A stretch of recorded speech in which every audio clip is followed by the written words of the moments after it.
આપણે 6 પદો. સ્વાધ્યાય 5 પોઈન્ટ કયો સ્વાધ્યાય કરી રહ્યા છે? સ્વાધ્યાય 2.5. 2.5. ઓકે, સ્વાધ્યાય 2.5 નો પ્રશ્ન 5 કરી રહ્યા છે. સ્વાધ્યાય સર બોલો. સર ક્વેશ્ચન 4 ના દાખલા શીખવાડો ને એકવાર. ક્વેશ્ચન 4 ના દાખલા બેટા આપણે પાછલા પીરિયડમાં શીખવાડેલા. એટલે ક્વેશ્ચન 4 ના દાખલાનો વિડીયો ગૂગલ ક્લાસરૂમ પર અપલોડ કરેલો છે બેટા. એ વિડીયો એકવાર જોઈ લો તમે.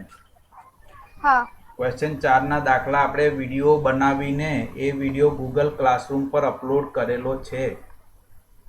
તમે લોકો ગૂગલ ક્લાસરૂમ જુઓ છો બધા? ગૂગલ ક્લાસરૂમ જુઓ તો હા ખબર સર પડે.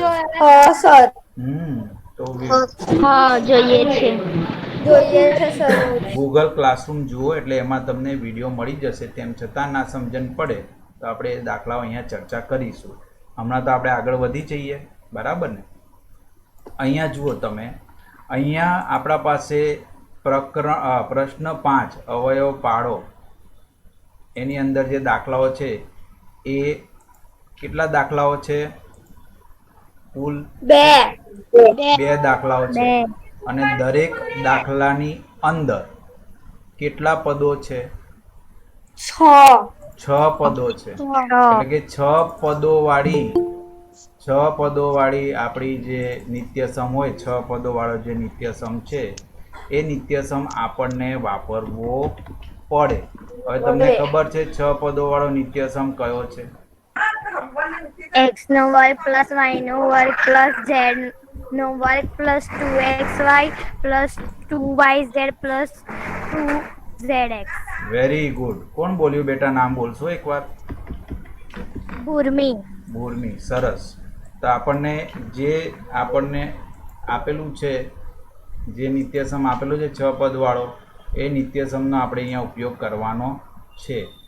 જુઓ તમે, આમાં લખવાની એક સરસ મજાની પદ્ધતિ છે જેને આપણને અનુસરવું પડે. તો લખવાની પદ્ધતિ કેવી છે? દાખલા તરીકે આ દાખલો આપણે ગણવો હોય તો લખવાની પદ્ધતિ અનુસાર હું તમને જણાવી દઉં કે કેવી રીતે લખવાનું છે. આ યાર વચ્ચે વચ્ચે હજુ બી એન્ટ્રીઓ ચાલે છે, મારે કેવી રીતે કરવાનું? મારી વાત ધ્યાનથી સાંભળો. નેક્સ્ટ પીરિયડથી જે લોકો બધા હાજર થઈ ગયા છે એ વાત મારી ધ્યાનથી સાંભળો. નેક્સ્ટ પીરિયડથી 10:30 પછી કોઈને એડમિટ કરવામાં આવશે નહીં ક્લાસમાં. બધા એગ્રી? Yes sir. જે લોકો હાજર થયા છે, હમણાં જે લોકો હાજર છે એમને ડિસ્ટર્બ થાય છે, બીજા લોકો આવે છે ત્યારે ડિસ્ટર્બ થાય છે. તમને એવું લાગે છે ડિસ્ટર્બ થાય છે એવું? હા સર. મારું બોલવાનું બંધ થઈ જાય, મારે પેલાને એન્ટ્રી કરવા માટે પેલી બાજુ લઈ જવાનું પાછું, ને બધો જ આપણો દાખલો અધૂરો થઈ જાય છે કે નહીં? એટલે જે લોકો હમણાં હા, ટાઈમ બગડે તે અલગ. બરાબર છે ભાઈ. જે બોલ્યું એને ખબર પડી ગઈ છે. એટલા માટે હવે પાકા પાયે પાકું જ છે કે ભાઈ હવે 11:30 પછી જે આવશે એને દાખલ જ નહીં કરવામાં આવે.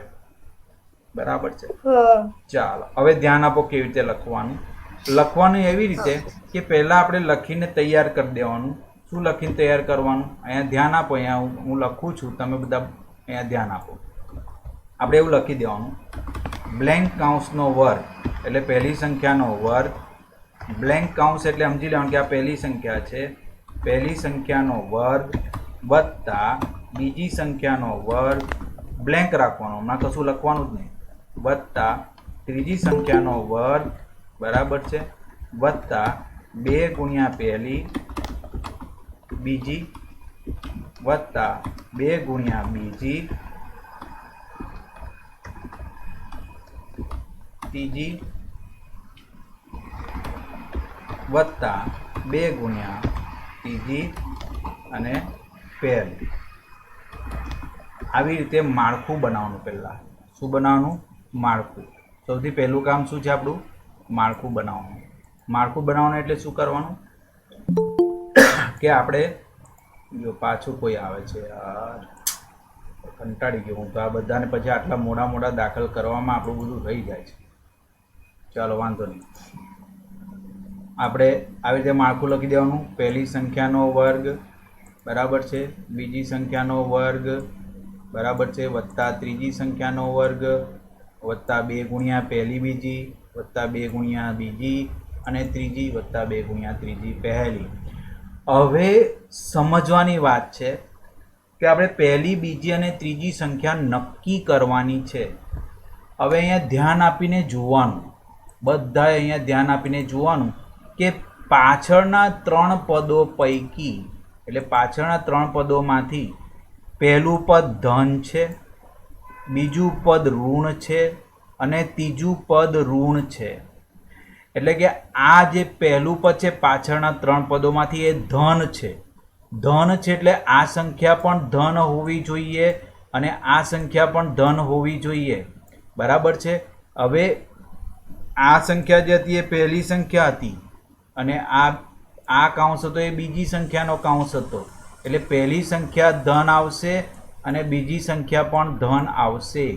હવે બીજું પદ ઋણ છે, એમાં બીજા પદમાં કઈ કઈ સંખ્યા છે તો કઈ અહીંયા બીજી સંખ્યા આવે અને અહીંયા ત્રીજી સંખ્યા આવે. પરંતુ બીજી સંખ્યાનું ચિહ્ન તો નક્કી થઈ જ ગયું છે. શું નક્કી થઈ ગયું છે? ધન નક્કી થઈ ગયું છે. પણ ત્રીજી સંખ્યાનું ચિહ્ન નક્કી કરવાનું બાકી છે. અહીંયા જુઓ એ ઋણ છે તો ત્રીજી સંખ્યાને ઋણ ચિહ્ન આપવું પડે. હવે તમને 3 સંખ્યાનું ચિહ્ન નક્કી થઈ ગયેલ છે. અહીંયા ત્રીજી અને પહેલી સંખ્યા આવે એટલા માટે અહીંયા પણ આપણે જોઈ લઈએ તો તમને ખબર પડશે કે ત્રીજી સંખ્યાનું ચિહ્ન ઋણ છે અને પહેલી સંખ્યાનું ચિહ્ન ધન છે. વાત ખબર પડી? આવી રીતે માળખું લખ્યા પછી દરેક પદનું ચિહ્ન નક્કી થાય. હવે તમે આગળના 3 પદો ધ્યાનથી જોવાના છે. તો પહેલું પદ છે 4x વર્ગ, એનું વર્ગમૂળ કરીને કાઉન્સની અંદર લખી દેવાનું. તો 4x વર્ગનું વર્ગમૂળ શું થાય? 2x થાય કે નહીં? એટલે કાઉન્સની અંદર શું લખી દેવાનું? 2x લખી દેવાનું. ખબર પડી?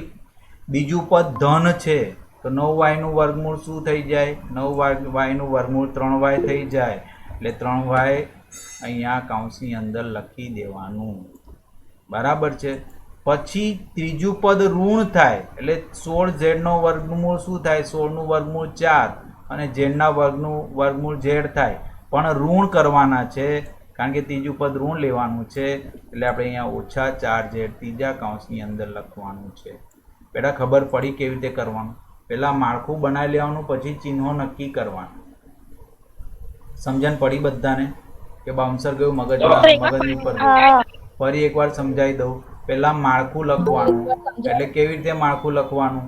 તો કે પહેલી સંખ્યાનો વર્ગ વત્તા બીજી સંખ્યાનો વર્ગ વત્તા ત્રીજી સંખ્યાનો વર્ગ. એટલે કાઉન્સ બધા લખી દેવાના. એ બરાબર પહેલી સંખ્યા એટલે પહેલા કાઉન્સનો વર્ગ વત્તા બીજા કાઉન્સનો વર્ગ વત્તા ત્રીજા કાઉન્સનો વર્ગ. પછી લખવાનું વત્તા 2 ગુણ્યા પહેલો કાઉન્સ બીજો કાઉન્સ વત્તા 2 ગુણ્યા બીજો કાઉન્સ ત્રીજો કાઉન્સ વત્તા 2 ગુણ્યા ત્રીજો અને પહેલો કાઉન્સ. આવું માળખું લખી દીધા પછી, ખાલી માળખું લખી દીધા પછી એની અંદર સંખ્યા ભરવાની છે. હવે આ સંખ્યા ધન આવે કે ઋણ આવે એ નક્કી કરવાની જરૂર છે. હવે ધન આવે કે ઋણ આવે કેવી રીતે નક્કી થાય? તો પાછળના 3 પદો પરથી નક્કી થાય. પાછળના 3 પદો પૈકી જે આ પદ છે છેલ્લેથી ત્રીજું પદ એ ધન છે એટલે પહેલી અને બીજી સંખ્યા ધન આવે. પછી છેલ્લેથી બીજું પદ ઋણ છે. હવે બીજી સંખ્યા તો ધન છે એવું નક્કી થઈ ગયું તો ત્રીજી સંખ્યા ઋણ આવે. અને છેલ્લું પદ ઋણ છે. હવે ત્રીજી સંખ્યા ઋણ નક્કી થઈ ગઈ છે તો પહેલી સંખ્યા ધન નક્કી થઈ ગઈ છે એટલે એની મેળે જ માળખું ગોઠવાઈ જાય. બરાબર છે. જુઓ તમે ધ્યાન આપો. ધારો કે આ છેલ્લેથી ત્રીજું પદ ઋણ હોત, છેલ્લેથી ત્રીજું પદ ઋણ હોત તો શું થાત? તો આપણે પહેલા પદને ધન ચિહ્ન આપત ને બીજા પદને ઋણ ચિહ્ન આપત. બરાબર ને? એટલે આ 3 પદોના ચિહ્ન પરથી નક્કી થાય કે કયા પદને કયું ચિહ્ન આપવું પડે. બરાબર છે. પછી એ બંધારણ આપણે અહીંયા આ રીતે અહીંયા લખેલું છે એ રીતે આપણે લખવાનું. અહીંયા લખેલું છે ને, કાઉન્સની અંદર 2x નો વર્ગ વત્તા કાઉન્સની અંદર 3y નો વર્ગ વત્તા કાઉન્સની અંદર ઓછા 4z નો વર્ગ વત્તા 2 ગુણ્યા 2x 3y વત્તા 2 ગુણ્યા 3y માઇનસ 4z વત્તા 2 ગુણ્યા માઇનસ 4z અને 2x. ખબર પડી ગઈ બેટા? પછી તો આપણે સીધું જ નિત્યસમ પ્રમાણે કાઉન્સનો વર્ગ લખી દેવો પડે. નિત્યસમ પ્રમાણે આપણે કાઉન્સનો વર્ગ લખી દઈએ તો શું થાય? નિત્યસમ પ્રમાણે કાઉન્સનો વર્ગ લખી દઈએ તો પહેલી સંખ્યા ચિહ્ન સાથે લખવાની 2x વત્તા બીજી સંખ્યા પણ ચિહ્ન સાથે લખવાની એટલે 3y એ બી વત્તા ધન, કારણ કે બીજી સંખ્યાનું ચિહ્ન ધન છે, અહીંયા જોઈ શકો છો તમે, એટલે વત્તા 3y. અને ચોથી સંખ્યા ઋણ છે એટલે ઓછા 4z આખાનો વર્ગ એ તમારો જવાબ આવે. કેટલા લોકોને નહીં ખબર પડી હોય તો પૂછો. સર એકવાર ફરી સમજાવો. એકવાર ફરીથી સમજાવી દઈએ જેમ મેં તમને કીધું. હા, નિશાનીઓમાં સમજણ નહીં પડતી સર. શેમાં સમજણ નહીં પડતી? નિશાનીઓમાં. નિશાનીઓમાં સમજણ નહીં પડતી? ચાલો સમજણ પાડી દઈએ. જુઓ સર દાખલો ફરી સમજાવો ને આખો દાખલો કરીને સમજાવીએ. પહેલા નિશાનીઓ સમજાવી દે ને તમને. નિશાનીઓમાં સમજણ નહીં પડે કારણ કે મેં તો નિશાનીઓ જ છે ને. ઓકે, બરાબર ને? આપણે નક્કી એ કરવાનું છે કે આપણા નિત્યસમ ની અંદર પહેલી સંખ્યા શું છે, બીજી સંખ્યા શું છે અને ત્રીજી સંખ્યા શું છે, એ વસ્તુ નક્કી કરવી પડે ને. એટલા માટે નિશાનીઓ જ જરૂરી છે ને ભાઈ. જો તમે ધ્યાન આપો, નિત્યસમ તમને યાદ છે કે ભૂલી ગયા? યાદ. ચાલો, હા, તો એ નિત્યસમ પ્રમાણે હું તમને પહેલા શીખવાડી દઉં કે નિત્યસમમાં સંખ્યા કેવી રીતે નક્કી કરવી એ પહેલા હું તમને શીખવાડી દઉં. જો સૌથી પહેલા હું તમને નિત્યસમ અહીંયા તમારા માટે લખું છું, બધા ધ્યાન આપો. આપણો નિત્યસમ શું છે? x વત્તા y વત્તા z આખાનો વર્ગ બરાબર x નો વર્ગ વત્તા y નો વર્ગ વત્તા z નો વર્ગ. એવું છે કે નહીં? આપણો નિત્યસમ આવો છે. હવે આપણને હવેના દાખલાઓમાં આ વસ્તુ આપેલી છે અને એના પરથી આપણને આ વસ્તુ લખવાની છે. બરાબર છે? આ વસ્તુ આપેલી છે એના પરથી આ વસ્તુ લખવાની છે. એટલે આપણને શું કરવું પડે કે x y અને z શું છે એ આપણે નક્કી કરવું પડે. x y અને z શું છે એ આપણે નક્કી કરવું પડે. હવે આપણને ખબર છે કે બે ધન સંખ્યાનો ગુણાકાર શું થાય? મને કહો. ચાલો, શું થાય? ધન થાય. હા, હવે એક સંખ્યા ઋણ હોય અને બીજી સંખ્યા ધન હોય તો એનો ગુણાકાર શું થાય? ઋણ થાય. આવું તમને ખબર છે. હવે જો એક સંખ્યા ધન હોય અને બીજી સંખ્યા ઋણ હોય તો એનો ગુણાકાર શું થાય? ઋણ થાય. ચાલો, હવે બંને સંખ્યા ઋણ હોય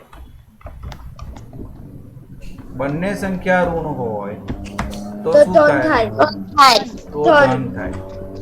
આવું ખબર પડી? અહીં સુધી ખબર પડી બધાને? હવે મને એ જણાવો કે ધારો કે હું આ નિત્યસમ જે છે અહીંયા લખેલો છે, બધા ધ્યાન આપજો, બધા બહુ જ ધ્યાનથી સમજી વિચારીને મને જવાબ આપજો. બરાબર છે? બધા હોશિયાર છોકરાઓ છે, સમજીને જવાબ આપશો. જો આ નિત્યસમ મેં પાછો અહીંયા આમ લખી દીધો. હવે તમે વિચાર કરો, મને જણાવો કે અહીંયા વત્તાની જગ્યાએ ધારો કે આ જગ્યાએ વત્તા હતું એની જગ્યાએ ઓછા હોય તો મારો કાઉન્સ શું બને? ચાલો, શું જવાબ આપશો તમે? તો બોલો. આ અહીંયા ઓછા હોય, અહીંયા વચ્ચેની સંખ્યા ઓછા હોય, બરાબર છે, અને છેલ્લી સંખ્યા બી ઓછા હોય, અહીંયા બી ઓછા હોય, તો તમે કયો કાઉન્સ લખશો? કોણ કહેશે મને? Minus plus. બોલો. માઇનસ પ્લસ ના થઈ જાય? માઇનસ પ્લસ થઈ જાય. શેમાં? ક્યાં? કેવી રીતે? બોલો. સર આગળના તો 3 પ્લસ છે પણ છેલ્લા બે અલગ પડે છે તો માઇનસ નો પ્લસ થાય. જો અહીંયા લખું હું પહેલી સંખ્યાનો વર્ગ વત્તા બીજી સંખ્યાનો વર્ગ વત્તા ત્રીજી સંખ્યાનો વર્ગ વત્તા 2 ગુણ્યા પહેલી બીજી 2 ગુણ્યા પહેલી ગુણ્યા બીજી વત્તા 2 ગુણ્યા બીજી અને ત્રીજી વત્તા 2 ગુણ્યા ત્રીજી અને પહેલી. ચાલો બધા હવે બહુ જ ધ્યાન આપજો વ્યવસ્થિત. હવે જે મેં લખ્યું છે આખું માળખું એમાં બધા જ ચિહ્નો વત્તાના છે. બધા જ ચિહ્નો શું છે? વત્તાના છે. આ બધા વર્ગ છે એટલે એને જરા ઉપર લખી દઉં. બહાર થોડી વાર લાગશે. આને હું ઉપર લખી દઉં આમ એટલે વર્ગ દેખાય છે બધાને અહીંયા. ચાલો આ બરાબર છે. હવે જુઓ આ પદ જે છે કેટલા નંબરનું પદ છે? આ પદ કયા નંબરનું પદ છે? આ ચોથા નંબરનું. અને ઉપર ચોથા નંબરનું પદ વત્તા છે કે ઓછા છે? વત્તા છે. હા તો આ બંને કાઉન્સ વત્તા આવશે કે એમાંથી કોઈ એક ઓછા આવશે કે શું આવશે? આ બંને કાઉન્સનું કેવું હશે મને કહી દો. પ્લસ જ આવશે. બંને કાઉન્સ પ્લસ. બસ તો એ જ હું સમજાવું છું ક્યાંનો. તો બંને કાઉન્સ પ્લસ આવશે ને તો અહીંયા x પ્લસ લખવો પડે અને અહીંયા y પ્લસ લખવો પડે. બરાબર છે? તો અહીંયા બી x. હવે અહીંયા y z ની જગ્યાએ z નક્કી નથી કર્યો એટલે અહીંયા y તો લખી જ દેવાનું. z નું ચિહ્ન નક્કી કરીશું અને આ z નું ચિહ્ન નક્કી કરીશું અને આ x લખી દેવાનું. હવે અહીંયા દેખાય છે ને z નું ચિહ્ન. x લખી દેવાનું. હા હવે z આપણે કેવું લખીશું? ધન લખીશું કે ઋણ? z ઋણ લખવો પડે. કેમ ઋણ લખવો પડે? ઋણ લખવો પડે. કેમ ઋણ લખવો પડે? ચાલો કહો મને. ત્રીજો અને પાંચમો અને છઠ્ઠો છેલ્લા બે ઋણ છે. હા પાંચમો અને છઠ્ઠું છેલ્લા બે પદો ઋણ છે. હવે કાઉન્સની અંદર જે તે પદો જેની તેની જગ્યાએ લખી દેવાના. x એમની એમ જ ધન છે લખી દેવાના. y ધન છે એમની જગ્યાએ એમની એમ જ લખી દેવાનું અને z ની જગ્યાએ ઋણ z લખી દેવાનું. એટલે તમારો કાઉન્સ બની જાય. તમારો કાઉન્સ શું બની જાય? તમારો કાઉન્સ બની જાય x વત્તા y ઓછા z આખાનો વર્ગ. આ તમારો જવાબ બની જાય. બધાને હવે ખબર પડી કે હજુ ખબર ના પડી? હવે કમ્પ્લીટ ખબર. હવે કમ્પ્લીટ ખબર પડી ને? ચાલો હજુ એક સરસ મજાનું ઉદાહરણ આપણે લઈ લઈએ એટલે તમારું કામ એકદમ કમ્પ્લીટ પાકા પાયે પાકું થઈ જાય. જો ધ્યાન આપો. આ દાખલાને હું નીચે કોપી કર્યું છે. બોલો ભાઈ. આ વેદિકાને કોને વચ્ચે વચ્ચે ના બોલે ખબર નહીં પડતી અવાજ. વેદિકા કોણ છે? વેદિકા વચ્ચે વચ્ચે ના બોલીશ બેટા. હા હું પૂછીશ તો જવાબ આપજો. બરાબર ને? તમે લોકો વચ્ચે વચ્ચે જવાબ આપો ને તો મને થોડું ખબર પડે કે તમને સમજણ પડે છે કે નહીં. તમે કશું જવાબ જ ના મને કે ખબર પડે કે સમજણ પડી કે ના સમજણ પડી. ચાલો કહો. એટલે વેદિકા જવાબ આપે છે. એ વેદિકા જવાબ આપે છે એનો મતલબ છે કે એને સમજણ પડે છે. બાકી કોઈ જવાબ જ નહીં. હા એવું કહું છું હ બોલે છે ને એમાં અવાજ કપાય તમારો. હા એટલે વચ્ચે વચ્ચે હા ના બોલતો ભાઈ. સમજણ પડે ત્યારે હા બોલવાનું અથવા ચેટ બોક્સમાં લખી દેવાનું. બરાબર છે? ચાલો હવે તમે અહીંયા જુઓ. બધા ધ્યાન આપો આ બાજુ. અહીંયા હું થોડો ફેરફાર કરું છું. આ જે વત્તા છે એને કાઢી મૂકું. આ જે ઓછા છે એને કાઢી મૂકું. આ જે મેં ઓછા છે એને કાઢી મૂકું. એની જગ્યાએ હું અહીંયા ઓછા લખી દઉં. અહીંયા ઓછા લખી દઉં અને અહીંયા વત્તા લખી દઉં. તો શું થાય? ચાલો કહો. હવે શું ફેરફાર થાય? x ને y માઇનસ આવે ને z પ્લસ આવે. x અને y માઇનસ આવે એવું? ખોટું. એકલું y જ માઇનસ. એકલું y જ માઇનસ આવે બેટા. એક શું કરવા માઇનસ થાય? બંને માઇનસ થાય તો ધન થઈ જશે પાછું. એટલે અહીંયા ખાલી y જ માઇનસ આવે. એટલે y ની આગળ હું માઇનસનું ચિહ્ન મૂકી દઉં છું. આ બાજુ અહીંયા બી y ની આગળ મૂકી દઉં છું. અહીંયા બી y ની આગળ મૂકી દઉં છું. z ની આગળનું ચિહ્ન આપણે બાદ કરી નાખીએ. અહીંથી કાઢી નાખીએ. અહીંથી બી કાઢી નાખીએ. એટલે જવાબ શું આવે? x ઓછા y વત્તા z. x ઓછા y વત્તા z. હવે ખબર પડી બેટા? હવે આપણા દાખલા પર પાછા આવી જઈએ. જો આ દાખલો આપણે એવી રીતે જ ગણ્યો હતો. આ દાખલો ફરી એકવાર આખો વ્યવસ્થિત ગણી નાખીએ જેથી જેમને ખબર નથી પડી એમને પાક્કા પાયે ખબર પડી જાય. બરાબર છે? જુઓ ધ્યાન આપો બધા. આ દાખલો જે છે એ આપણે ફરીથી ગણવાના છીએ. થોડું આને થોડું એડજસ્ટ કરવું પડશે. એક જ મિનિટ.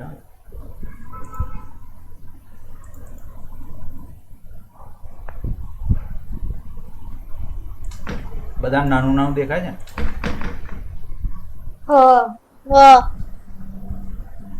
વાંધો નહીં. એને હા સર.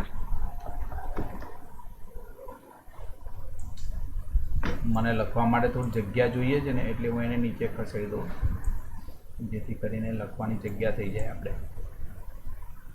હા ચાલો, થઈ ગઈ જગ્યા. હવે પાછું મોટું કરી દઈએ. થઈ ગયું મોટું. હવે પાછું. હા, આમાં કરવાની પદ્ધતિ તમને ફરી એકવાર જણાવી દઉં, ધ્યાનથી સમજી લો. આવા પ્રકારના દાખલા હોય ને બેટા, બધા હવે ધ્યાનથી સમજી લો, એક સાથે કાન સરવા કરીને સાંભળી લો. આપણે પહેલા ખાલી જગ્યાઓ જ મૂકવાની. પહેલી સંખ્યાનો વર્ગ વત્તા કૌંસની અંદર બીજી સંખ્યાનો વર્ગ વત્તા કૌંસની અંદર ત્રીજી સંખ્યાનો વર્ગ વત્તા 2 ગુણ્યા પહેલી બીજી વત્તા 2 ગુણ્યા બીજી ત્રીજી વત્તા 2 ગુણ્યા ત્રીજી અને પહેલી. પડી ખબર બધાને? બરાબર છે. હવે આપણે આ પહેલા જે 3 પદો તમને દેખાય છે, આ પહેલા 3 પદો દેખાય છે, એમના વર્ગમૂળો લખી જ દેવાના ડાયરેક્ટ કૌંસની અંદર, થોડી જગ્યા છોડીને. ચિહ્ન માટે થોડી જગ્યા છોડી દેવાની. એટલે 4x ના વર્ગનું વર્ગમૂળ શું નીકળે મને કહી દો? 2x નીકળે. 2x નીકળે. તો મેં 2x અહીંયા લખી દીધા. પણ તમે ધ્યાન આપો, મેં ચિહ્ન માટે થોડી જગ્યા રાખી દીધી. ચલો, 9y નું વર્ગમૂળ શું નીકળે? 3y. 3y. તો મેં 3y લખી દીધા, પણ મેં ચિહ્ન માટે જગ્યા રાખી ને બેટા. એવી રીતે તમે ચિહ્ન માટે જગ્યા રાખવાનું. સમજણ પડે છે? ચિહ્ન માટે મેં જગ્યા રાખી, તો એવી રીતે તમે બી ચિહ્ન માટે જગ્યા રાખવાની. અને ત્રીજું પદ છે 16z નો વર્ગ, તો એનું વર્ગમૂળ શું નીકળે ભાઈ? 4z. હવે 4z પાછી મેં ચિહ્ન માટે જગ્યા રાખી. આ 3 પદના ચિહ્નો નક્કી થવાના બાકી છે. બરાબર છે. હવે તમે જુઓ, એના પછીનું પદ છે 12xy. ધન છે કે ઋણ છે? ધન છે. હા, એમાં પહેલું અને બીજું પદ આવે તો પહેલું બીજું પદ ધન રાખવું પડે કે ઋણ રાખવું પડે? ધન રાખવું પડે. બંનેને ધન રાખી દેવા પડે. એટલે આપણે પહેલા પદમાં કોઈ ચિહ્ન લખતા નથી, અહીંયા કોઈ ચિહ્ન હવે લખતા નથી, અને ધન જ રાખવાનું છે. એટલે અહીંયા બી કોઈ ચિહ્ન આપણે લખતા નથી. એટલે અહીંયા હવે સીધું ને સીધું આ જે વસ્તુ છે, એ જે વસ્તુ છે સીધું બેઠું જ અહીંથી ઉચકીને એ પહેલા કૌંસમાં મૂકી દેવાનું. અને આ સંખ્યાને બી અહીંથી ઉચકીને બેઠી પહેલા કૌંસમાં બીજા કૌંસમાં મૂકી દેવાનું. હવે એના પછીનું પદ એટલે કે આયરું આ પદ કેવું છે? ધન છે કે ઋણ છે? મને કહી દો. ચાલો, ઋણ છે. હવે એમાંથી આ બીજું પદ તો નક્કી થઈ ગયું, બીજું પદ તો ધન જ છે. તો હવે ઋણ કોને આપવું પડે? Z ને. કારણ કે બીજું પદ તો ધન છે એવું નક્કી જ થઈ ગયું છે આપણું. એટલે એને તો હવે છંછેડાય નહીં. તો હવે છંછેડવાનું કોને? તો z વાળા પદને. એટલે z વાળા પદને આપણે શું આપી દેવું પડે? z વાળા પદને આપણે ઋણ આપી દેવું પડે. એટલે z વાળા પદને આપણે ઋણ આપી દઈએ. બરાબર છે. દાખલો પછી અહીંયા પૂરો થઈ જાય. પછી તો કશું બાકી રહેતું જ નથી. 3 પદને ચિહ્ન સાથે આપણે 3 પદ મળી જાય પછી 3 પદ કૌંસની અંદર ચિહ્ન સાથે લખીને પછી તો વર્ગ જ લખવાનો હોય ને. પછી તો શું લખવાનું? વર્ગ જ લખવાનો હોય. એટલે આપણે આ 4z અહીંયા લખી દીધા ઋણ સાથે. બરાબર છે. પછી એ જ 4z ને પાછા છેલ્લા પદ માટે અહીંથી ઉચકીને અહીંયા લખી દીધા. અને પહેલું પદ તો આપણું શું છે ભાઈ? પહેલું પદ તો આપણું જે છે 2x છે તે એમને એમ જ રહ્યું. સમજણ પડી છે બેટા? હવે આ જ વસ્તુ તમે અહીંયા જુઓ, આ જ વસ્તુ અહીંયા લખેલી છે ને. આ જુઓ, અહીંયા શું લખેલું છે? એ જ લખેલું છે ને. હા, અહીંયા જે લખેલું છે તે જ મેં લખ્યું. પણ લખવાની પદ્ધતિમાં એક જ વસ્તુ નિશ્ચિત રાખવાની, ધ્યાન રાખવાનું કે પહેલા આપણે સંખ્યા ફટાફટ લખી દેવાની નહીં. પહેલા ખાલી કૌંસ લખવાના. પહેલા શું લખવાનું? ખાલી કૌંસ લખવાના. અને પછી ચિહ્ન નક્કી. એટલે ખાલી કૌંસ લખીને બી પેલું બીજું ત્રીજું પદ તો નક્કી થઈ જાય, ખાલી ચિહ્નો જ નક્કી કરવાના બાકી રહે. મારી વાત સમજણ પડી બેટા? એટલે હવે મારા ખ્યાલથી તમને હવે દાખલાઓમાં કમ્પ્લીટ સમજણ પડશે. હવે જો બીજો દાખલો ગણીએ. આપણે હવે બીજો દાખલો ગણવાના. ઓકે.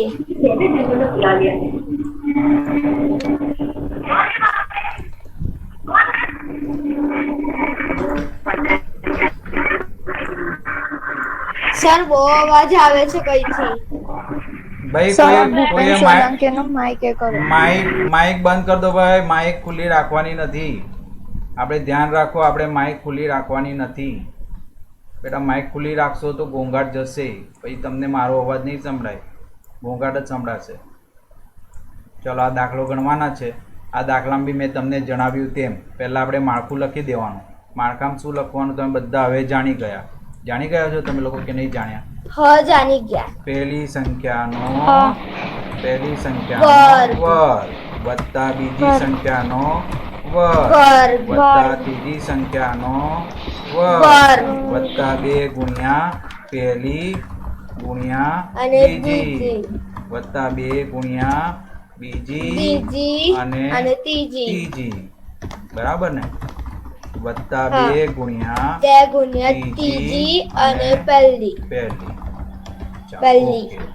ઓકે. હવે આપણે અહીંયા વર્ગમૂળ કરીને સંખ્યાઓ તો લખી જ દઈએ ભાઈ. બરાબર છે? ખાલી ચિહ્નોની જ મગજમારી રહેશે ને તો 2 નું વર્ગમૂળ નીકળે ખરું કોઈ દાડે? ના નીકળે.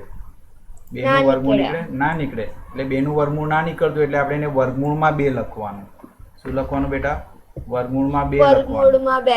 બરાબર. જેનું વર્ગમૂળ ના નીકળતું એને વર્ગમૂળની અંદર લખવાની પદ્ધતિ તમને આવડવી જોઈએ. તમને શીખવાડેલી છે એવી પદ્ધતિ કે નથી શીખવાડેલી? શીખવાડેલી છે ને?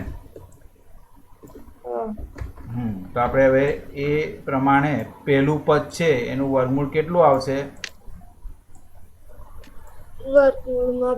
વર્ગમૂળમાં 2.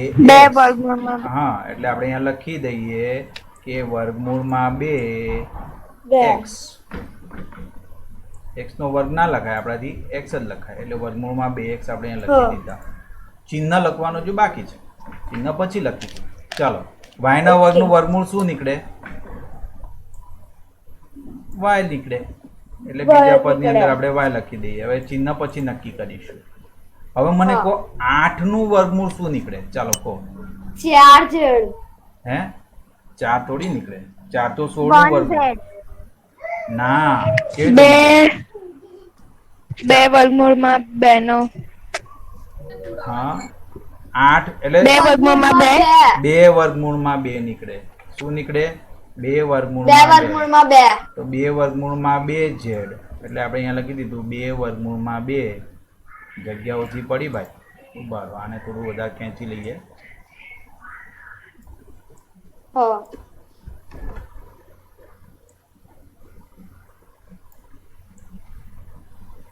બે વર્ગમૂળમાં 2 z. 2 વર્ગમૂળમાં 2 z લખી દીધા. હવે અહીંયા હું નથી લખતો, એ તમે લખજો. બરાબર. હવે ચિહ્ન નક્કી કરીએ. ચાલો, અહીંયા તમે જુઓ કે આ પદ છે, ચોથું પદ, પદ નંબર 4. ઋણ છે કે ધન છે? ઋણ છે. હવે પહેલું પદ હંમેશા ધન જ રાખવાનું. પહેલા પદને કોઈ દાડે ઋણ રાખવાનું નહીં. એટલે પહેલું પદ તો ઋણ ધન નક્કી થઈ ગયું. તો હવે ઋણ કોને રાખવું પડે? બીજા પદને જ રાખવું પડે ને? બીજા પદને રાખવું પડે. બીજું પદ અહીંયા ઋણ નક્કી થઈ ગયું છે. હવે તમે આગળનો બ્રેકેટ જુઓ. અહીંયા ધન છે કે ઋણ છે? ધન છે. ધન છે. તો આ ઋણ છે તો z ને બી ઋણ રાખીએ તો ધન થાય ને. ઋણ ધન. એટલે આ z બી ઋણ થઈ ગયો. એટલે z ઋણ અને x ધન. એટલે હવે ચિહ્ન બી નક્કી થઈ ગયા. એકલો ને એકલો x જ ધન છે, બાકી બંને જણા કેવા છે? ઋણ છે. સર કોઈ પ્રેઝન્ટ કરી દીધું. બંને જણા ઋણ છે. એટલે જવાબ તરીકે આવું તમે કરશો તો કેવી રીતે ભણાશે યાર? ના જ દેખાય ને. કોઈ પ્રેઝન્ટ કરે તો શું કરવાનું? પ્રેઝન્ટ કરી નાખશો તો કેવી રીતે દેખાશે? મન કહો. ચાલો, તમે પ્રેઝન્ટ કરશો તો કેવી રીતે દેખાશે?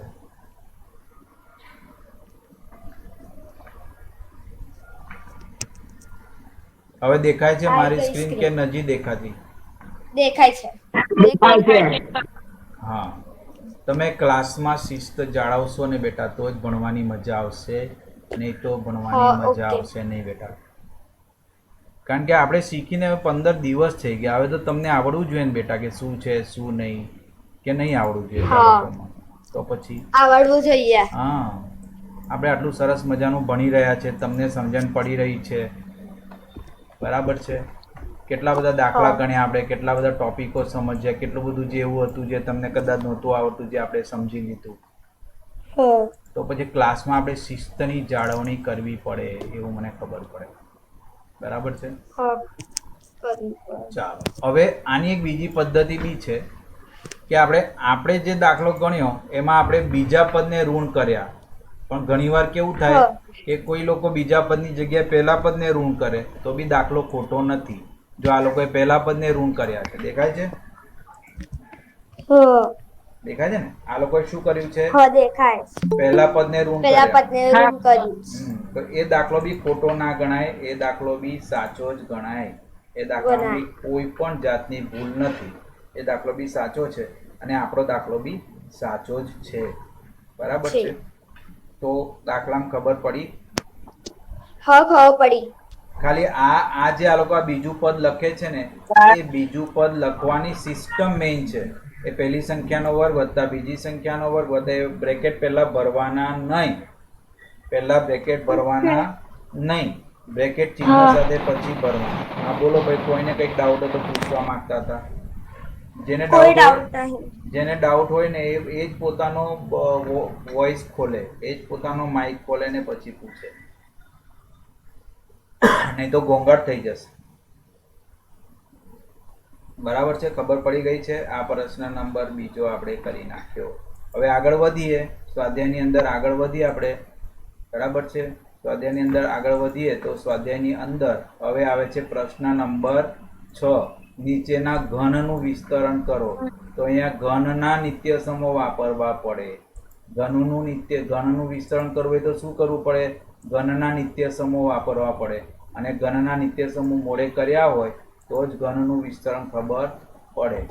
તો નીચેના ઘનનું વિસ્તરણ કરો એ આપણું આગળનો દાખલો છે. પ્રશ્ન નંબર 6, નીચેના ઘનનું વિસ્તરણ કરો. તો ઘનના વિસ્તરણનું નિત્યસમ કોને આવડે છે? મને આવડે છે. બોલ બેટા. ચાલ, કોણ છે? નામ શું છે? વેદિકા. આ 2-4 જણા જવાબ આપે યાર, વેદિકા અને ભૂર્મી ને કોણ બીજું, આ લોકો જ જવાબ આપે. બાકીના કેમ નથી જવાબ આપતા? નથી આવડતું બેટા તમને? કે જવાબ જ નહીં આપવાનો એવું નક્કી કર્યું છે કે ભાઈ આપણે નહીં જવાબ આપવાનો, જવા દો એવું નક્કી કર્યું તમે લોકોએ? બાકી કોઈ જવાબ નહીં આપતું મને? સર મેં બોલું? કોણ છે બેટા? બોલ તો. સર મેં બોલું? એક મિનિટ. સમીરા બી જવાબ આપે છે. તારે બી નહીં બોલવાનું હવે. સમીરા બી જવાબ આપે. તને હું પછી બોલાવડાવ. જે જવાબ નથી આપતા એને આપણે ચાલુ કરવાનું. બીજું કોણ બોલ્યું? સમીરા બી આપે જ જવાબ, મને ખબર છે. બીજું કોણ? સર મેં બોલું? ધ્રુવિકા. ધ્રુવિકા બી આપે. એટલે આ બધા જવાબ આપવા જ ફરી પૂછે છે મને. સર મેં બોલું? નામ બોલ, પેલા નામ બોલ. વેદિકા. લે પાછી વેદિકા આવી ગઈ. એ બી જવાબ આપે જ છે ને. ચાલ કઈ વાંધો નહીં, સમીરાએ ઘણા વખતથી નથી આપ્યો એટલે સમીરા આપશે. ચાલ સમીરા, નિત્યસમ બરાબર લખ્યો છે અહીંયા? વાંચ જો નિત્યસમ, વાંચ નિત્યસમ. x + y નો ઘન બરાબર x નો ઘન વત્તા y નો ઘન વત્તા 3xy વત્તા x વત્તા y. બરાબર છે. અહીંયા x નું કામ કોણ કરે છે? 2x કરે છે, અને y નું કામ 1 કરે છે. એટલે 2x આખાનો ઘન વત્તા 1 નો ઘન વત્તા 3 ગુણ્યા 2x ગુણ્યા 1 બીજા કૌંસની અંદર 2x + 1. બરાબર છે? એટલે હવે 2 નો ઘન શું થાય? 8 થાય. 2 નો ઘન કેટલો થાય? 8 થાય. બરાબર છે? અને x નો ઘન તો આપણે માથા પર 3 લખી જ દેવાના. 1 નો ઘન તો 1 જ થાય. અને અહીંયા 3 અને 2 નો ગુણાકાર, 3 દુ 6x થયા, કૌંસની અંદર 2x વત્તા 1. કૌંસ ખોલી નાખીએ. 8x નો ઘન વત્તા 1 વત્તા 6 દુ 12x નો વર્ગ વત્તા 6 એકા 6x. અહીં સુધી ખબર પડી બધાને? હવે સરખા પદ દેખાતું હોય તો સરવાળો કરી નાખવાનો, ના દેખાતું હોય તો ઉત્તરતી ઘાતમાં જવાબ લખી દેવાનો. તો ઉત્તરતી ઘાતમાં જવાબ લખીએ તો શું લખાય? 8x ની ઘન વત્તા 12x નો વર્ગ વત્તા 6x વત્તા 1. દાખલામાં સમજણ પડી ગઈ બેટા બધાને? હા સમજણ પડી કમ્પ્લીટ. વિસ્તરણમાં ખબર પડે છે. ખાલી અવયવ કરવાના હોય ને, અવયવીકરણ કરવાનું હોય ત્યારે તકલીફ પડે આપણને, હંમેશા યાદ રાખવાનું. કન્ફ્યુઝન થઈ જાય સર. હા, અવયવીકરણમાં તમારે પેલું ખાલી લખવું પડે કે પહેલા પદનો વર્ગ, બીજા પદનો વર્ગ, એ બધું લખવું પડે. ને તમે થોડી પ્રેક્ટિસ કરશો ને બેટા તો અવયવીકરણ બી સરળ છે. અવયવીકરણ બી સરળ છે. બીજો દાખલો છે 2a - 3b આખાનો ઘન. હા બરાબર છે. નિત્યસમ માઇનસ વાળો વાપરવાનો. હવે નિત્યસમ કયો વાપરવાનો? માઇનસ વાળો. માઇનસ વાળો. x ની જગ્યાએ 2a છે અને y ની જગ્યાએ 3b 3b છે. છે. બરાબર છે. એટલે કે 2a કૌંસનો ઘન ઓછા 3b કૌંસનો ઘન ઓછા 3 કૌંસમાં 2a 3b. બરાબર છે. આ 2a અને આ 3b બરાબર છે. અને બીજા કૌંસની અંદર 2a - 3b. બરાબર છે. આપણને ખબર છે કે આ બે નો ઘન કેટલો થાય? આ બે નો ઘન થાય 8 અને 3 નો ઘન કેટલો થાય? તો કે 3 નો ઘન થાય 27. બરાબર છે. અને આ 3 દુ 6 અને 6 તારી 18 એટલે 18 અહીંયા આપણે લખીએ 18 AB. આટલું ખબર પડી? કૌંસમાં જે છે એ જ.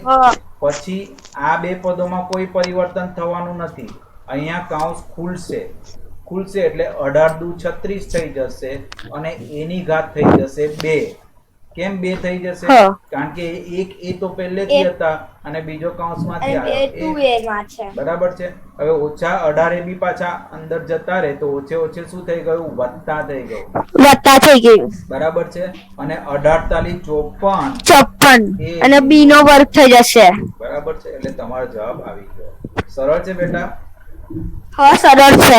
હવે આપણે એકદમ ઈઝી છે.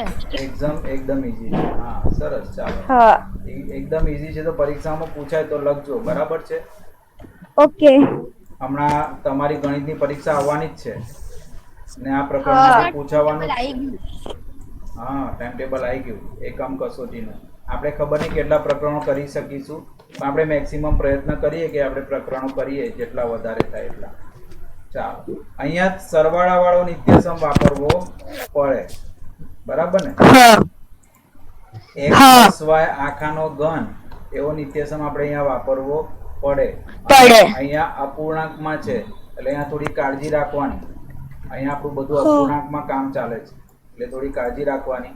નિત્યસમ મેં લખી દીધો છે x + y આખાનો ઘન બરાબર x નો ઘન વત્તા y નો ઘન વત્તા 3xy કૌંસની અંદર x + y. આ નિત્યસમ આપણે વાપરવાનો છે.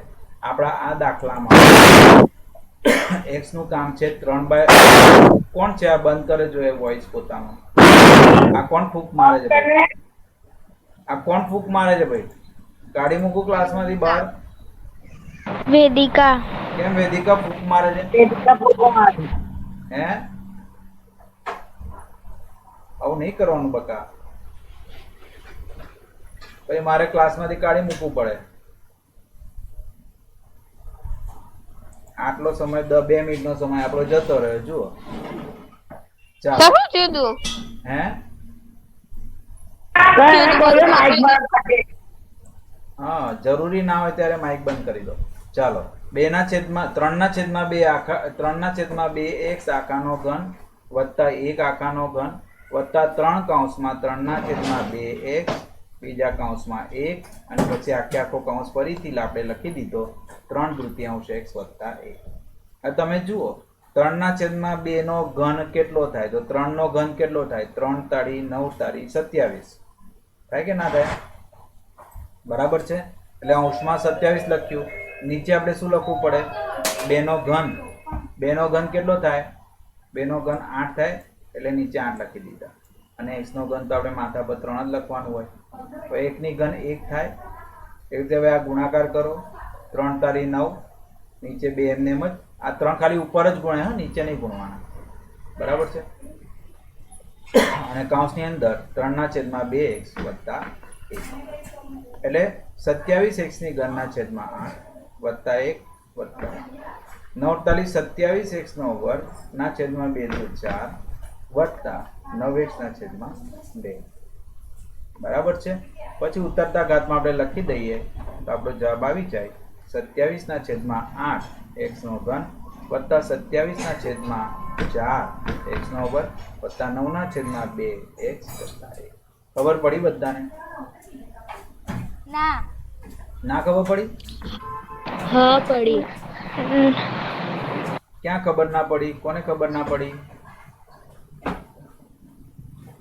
જલ્દી જલ્દી પૂછો.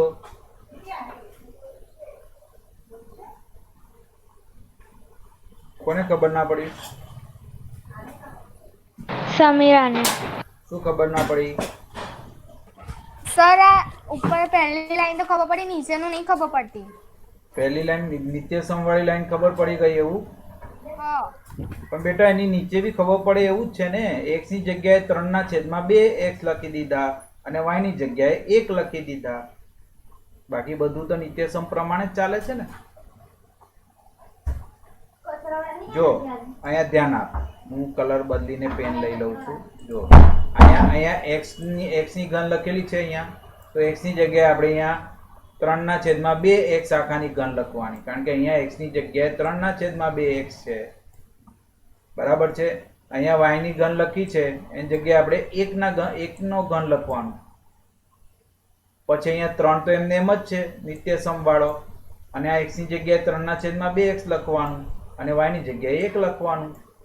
પછી x વત્તા y, x ની જગ્યાએ 3 ના છેદમાં 2x અને y ની જગ્યાએ 1. પડી ખબર હવે? હા સર પડી ગઈ. હા, એટલે આમાં x અને y શું છે એ ખાલી આપણને ખબર પડવી જોઈએ. એ ખબર પડી જાય તો ભાઈ નિત્યસમમાં કિંમત જ અવેજ કરવાની છે, કિંમત જ મૂકવાની છે. અને હવે છેલ્લો દાખલો. છેલ્લા દાખલામાં ઋણ વાળો નિત્યસમ વાપરવો પડશે. બરાબર છે કે નહીં? છેલ્લા દાખલામાં આપણે ઋણ વાળો નિત્યસમ વાપરવો પડે.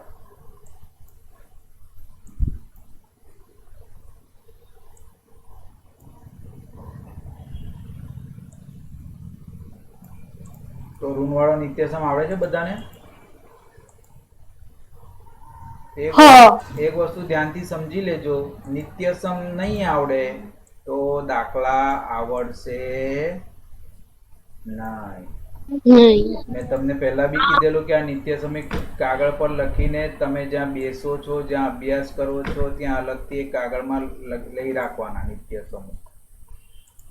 આ નિત્યસમો તમને 12મા સુધી કામ લાગવાના છે. ચાલો, કયો નિત્યસમ વાપર્યો છે મેં? x ઓછા y આખાનો ઘન બરાબર x નો ઘન ઓછા y નો ઘન ઓછા 3xy x ઓછા y. પડી ખબર? અહીંયા x નું કામ કોણ કરે છે? વેદિકા બોલ. x તરીકે શું આપેલું છે અહીંયા? x. અને y તરીકે શું આપેલું છે? 2/3. 2/3y. y તો લેવાનો જ, પણ 2/3 વધારે પડતો આપેલો છે. ભાઈ બોયઝમાં કોઈ છે જ નહીં ક્લાસમાં? એકલી છોકરીઓ જ છે અને હું બોયમાં એકલો જ છું. ખબર નહીં સર.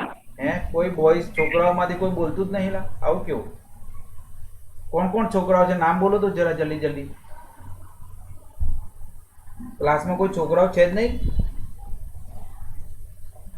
22 જણા છે આપણા ક્લાસમાં. 22 માંથી એક તો હું, એટલે બાકીના 21 જણા. તો 21 માંથી એક બી છોકરો નહીં ભાઈ? બોલો તો ખરા નામ. દીપક. તો બેટા દીપક, તું જવાબ નહીં આવતો ને? તું તો કેમ આવું કરે? તને સમજણ પડે છે દીપક હું શીખવાડું છું એમાં? સર. બીજો કોણ છોકરો છે? છોકરીઓ. હે, શું થયું?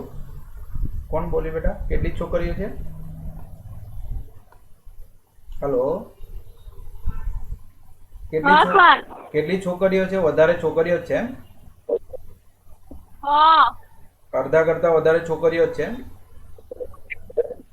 સર 19 છોકરીઓ ખાલી આ દીપક એકલો જ છે છોકરો છે. બાકી બધી છોકરીઓ છે એમ ને?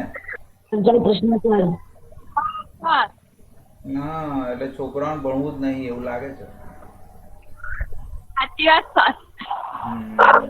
ખાલી આ દીપક ડાયો છોકરો છે, એને ભણવું છે. હા સર, બહુ ડાયો. બીજો છોકરો બોલેલા કોણ છે? કોણ છે? જલ્દી જલ્દી.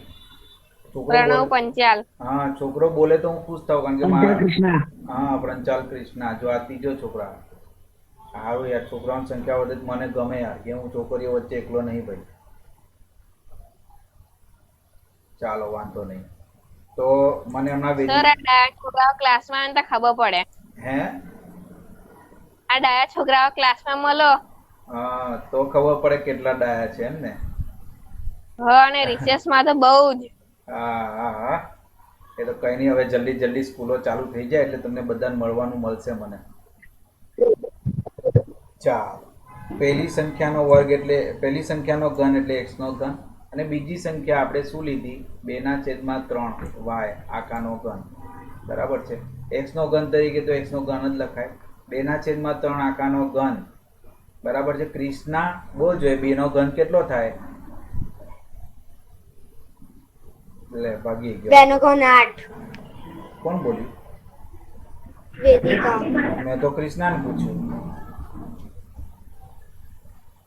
સર એમ કદાચ છોકરો બહુ ડાયો બને. હે? અમુક કરતા છોકરો છોકરાને પૂછે ને તો બહુ ડાયો બની જાય. એવું છે એમ? એમને પૂછે ને તો ફટાફટ જવાબ આપવા મળે. એવું. તું કોણ છે? તારું નામ બોલજો. પ્રણવ પંચાલ. પ્રણવ. હા, તો પ્રણવ તું જવાબ આપ. ચલ, 2 નો ઘન કેટલો થાય? 2 નો હેલા 8. અને 3 નો ઘન કેટલો થાય? 3 નો ઘન સર મેં કહું ના, આને બોલવા દે સર ને. જોઈને બોલતા નહીં આવડતું. જોઈને બોલતા નહીં આવડતું. બોલો. નહીં જોઈને બોલતો સર. એટલે પણ મેં તો દેખાડું જ છું ને. પણ એ સ્ક્રીન પર તો છે. 27. Very good, very good. કઈ નહીં, એને બોલવા દે ને. પણ તો ચાલો, 8/27 y નો ઘન. ચાલો, હવે અહીંયા નીચે જુઓ, આ બાજુ જુઓ, ધ્યાન આપો. આ 3 સાથે 3 ઉડી જાય કે ના ઉડે? ઉડી જાય. એટલે શું રહ્યું? અહીંયા 2xy રહ્યું ને ખાલી. કૌંસની અંદર તો જે છે એમનું એમ જ રહેશે. બરાબર છે. એટલે x નો ઘન ઓછા 8/27 y નો ઘન ઓછા હજુ બહાર રાખ્યું છે, ખાલી 2xy ને અંદર લઈ ગયા, તો 2xy ગુણ્યા x ઓછા 2xy ગુણ્યા 2/3y. બરાબર છે. એટલે હવે ગુણાકાર આપણે કરીએ તો અહીંયા x ની 2 ઘાત થઈ જાય. કેમ? કારણ કે એક x આ રહ્યો ને, બીજો x આ રહ્યો. 12માં તો આમાં તો કોઈ ફેરફાર થવાનો નથી.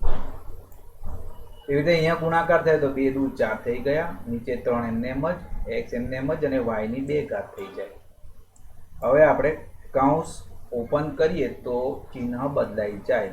એટલે આપણો જવાબ આવે x નું ઘન ઓછા 8/27 y નો ઘન ઓછા 2x નો વર્ગ y ઓછા 4/3 xy નો વર્ગ. ખબર પડી આજના પીરિયડમાં બધાને કે ના ખબર પડી? પડી સર. હા, હવે સર બહુ પડી. સર ખબર પડી. હા, હવે મારી હા વાત. સર ખબર પડી. હા, બરાબર. ખબર પડી. હવે મારી વાત ધ્યાનથી સાંભળો. બધા મારી વાત ધ્યાનથી સાંભળો. આપણી જે શાળામાં ઉચ્ચતર માધ્યમિક વિભાગ એટલે 12મા ધોરણનું ગણિત પણ હું જ લઉં છું, પણ એમનો અડધો અભ્યાસક્રમ પૂરો થઈ ગયો. કેવી રીતે પૂરો થઈ ગયો? તો એ લોકો જે છે એ હું એમને જે રીતે જણાવું છું ને એવી રીતે કામ કરે છે, એટલે એમનો અડધો અભ્યાસક્રમ પૂરો થઈ ગયો. એમને અડધો અભ્યાસક્રમ પૂરો કરવામાં મારી આખી જે પદ્ધતિ છે ભણાવવાની, એ પદ્ધતિ અનુસાર એ લોકોએ કાર્ય કર્યું, એટલે એમનો અભ્યાસક્રમ પૂરો થઈ ગયો. મારી પદ્ધતિ અનુસાર ઓનલાઈન શિક્ષણમાં મારી પદ્ધતિ બધા ધ્યાનથી સાંભળજો. મારી પદ્ધતિ અનુસાર 3 તબક્કાઓ આવે છે. પહેલો તબક્કો કે મારા પીરિયડમાં હાજર થવા પહેલાં જે તે તારીખે અપલોડ કરેલા વિડીયો જોવા, કમ્પલસરી જોવા, અને એ વિડીયોનું લખાણ લખવું. હવે મારી વાત ધ્યાનથી સાંભળો. એ વિડીયો તમે જોવા બેસો ને ત્યારે નોટબુક સાથે લઈ લેવાની અને ચોપડી સાથે લઈ લેવાની. અને એ વિડીયોમાં સાહેબ જે ભણાવે છે એ ચોપડીમાં ક્યાં લખેલું છે ત્યાં તમારે ટીક કરવાનું કે કુંડાળું કરવાનું. બરાબર છે. અને એ વસ્તુ સમજણ પડે એટલે તમારી નોટબુકમાં નોંધી લેવાની. 12મા ધોરણવાળા એવું કરે છે. મારી વાત પહેલાં પૂરી થઈ જાવ તો પછી તમે બોલજો. એ લખાઈ જાય નોટબુકની અંદર પછી પીરિયડ જ્યારે આવે ત્યારે પીરિયડમાં હું એમને ચોપડીમાંથી સ્ટેપ બાય સ્ટેપ બધું શીખવાડું. એટલે એ લોકો કહેતા હોય કે સર આ તો વિડીયોમાં અમે કવર કર્યું છે એટલે અમને આવડે છે, આ તમે થોડું ફાસ્ટમાં ભણાવી દેશો તો પણ ચાલશે. એટલે એટલો સમય મારો ક્લાસમાં બચી જાય. અને એમનો જે એવો પ્રશ્ન હોય જે કદાચ પેલા વિડીયોમાં સમજણ ના પડી એ પ્રશ્ન પર અમે વધારે ફોકસ કરીને એ પ્રશ્ન પર અમે વધારે ધ્યાન આપીએ. તો પહેલો તબક્કો છે વિડીયો જોઈને એનું લખાણ લખવું અને ચોપડી જોડે એને સુસંગત રીતે જોઈ લેવાનું કે ચોપડીના કેટલા ટોપિક એમાં કવર થઈ ગયા. બીજો તબક્કો, બીજા તબક્કામાં તમારે મારો ક્લાસ નિયમિત એટેમ્પ્ટ કરવાનો. નિયમિત મારા ક્લાસમાં હું તમને જે સમજાવું છું એ સમજી લેવાનું. લખવાનો સમય હું તમને આપીશ નહીં, કારણ કે આ બધી વસ્તુ હું અપલોડ કરું જ છું, એમાંથી તમે પાછળથી લખી જ લેવાના છો. અને જો તમે વિડીયોમાંથી લખી લીધેલું હોય તો ફરીથી લખવાની જરૂર નથી. એટલે એ વસ્તુ થઈ ગઈ. અને ત્રીજો તબક્કો છે જે કંઈ તમે લખ્યું, જે કંઈ તમે કર્યું એ તમે ગૂગલ ક્લાસરૂમ પર અપલોડ કરો. આ 3 સિસ્ટમમાંથી તમે પસાર થશો ને તો આપણે બી 12મા ધોરણની જેમ તમારો અભ્યાસક્રમ વહેલી તકે અને સારી રીતે પૂરો કરી શકીશું. તમે બધા આ બાબતે સહમત છો? શું લાગે તમને? હા સર. સહમત છો ને? તમે બધાએ જોયું ગૂગલ ક્લાસરૂમનું આખું સ્વરૂપ મેં બદલી નાખ્યું, આખી પદ્ધતિ જ બદલી નાખી. હમણાં સુધી તમે ગૂગલ ક્લાસરૂમ કરતા હતા, પણ હવે તમે ગણિતમાં ગૂગલ ક્લાસરૂમ કરો છો. એમાં ફરક લાગે છે તમને? લાગે છે ફરક? હવે તમારું કામ થોડું વ્યવસ્થિત લાગે છે ને તમને? તમે ઘડિયા લખો છો, તમે વર્ગ ઘન લખો છો, એ બધું તમે અપલોડ કરો છો ત્યારે હું ચેક બી કરું છું. તો મિત્રો આ 3 તબક્કાઓને ધ્યાનથી અનુસરજો તો આપણો કોર્સ બી જલ્દી પૂરો થશે. તો આજે રાત્રે સૂતા પહેલાં ગૂગલ ક્લાસરૂમ જોવાનું ભૂલવાનું નહીં. અને એમાં જે પણ બધી વસ્તુ અપલોડ કરી છે આજની તારીખ મારીને જે પણ વસ્તુ અપલોડ કરી છે એ બધી ધ્યાનથી જોઈ લેવાની. વસ્તુ સમજણ પડી બધાને? હે બોલો, હવે બીજા કોઈને કંઈ કેવું હોય તો કહો.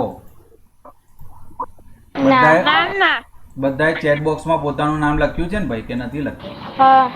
બરાબર છે. કેટલાક લોકો ખબર 5 વાર નામ લખે છે, પણ હાજી કઈ 5 વાર થોડી પૂરાતી હોય. હાજી તો એક જ. જો કેટલાક લોકોને જવાની કેટલી બધી ગઈ છે, બાય સર ચાલુ થઈ ગયા.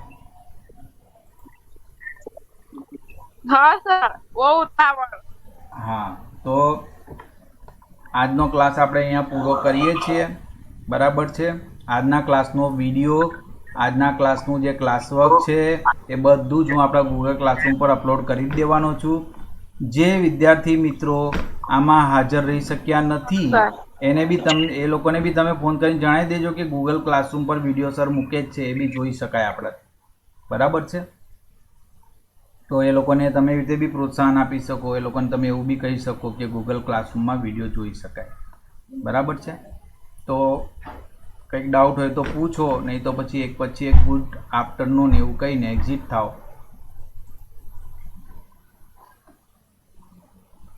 Good afternoon. Good afternoon. Good afternoon. Good afternoon. Good afternoon sir. Good afternoon. Good afternoon sir. Bye sir. Bye bye. આવજો. જય શ્રી કૃષ્ણ.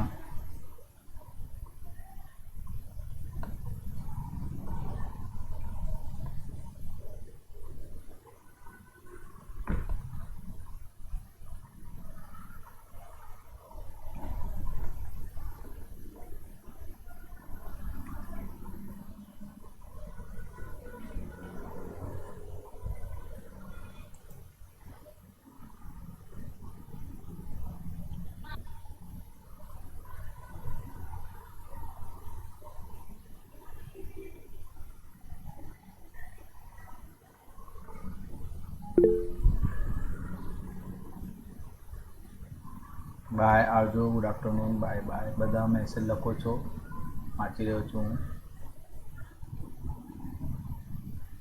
બાકીના લોકો હજુ બી રિમૂવ નહીં થયા. ચલો ઝડપ.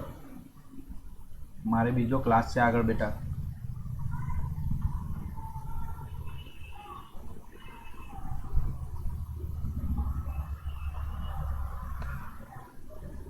By bye. Good afternoon. By.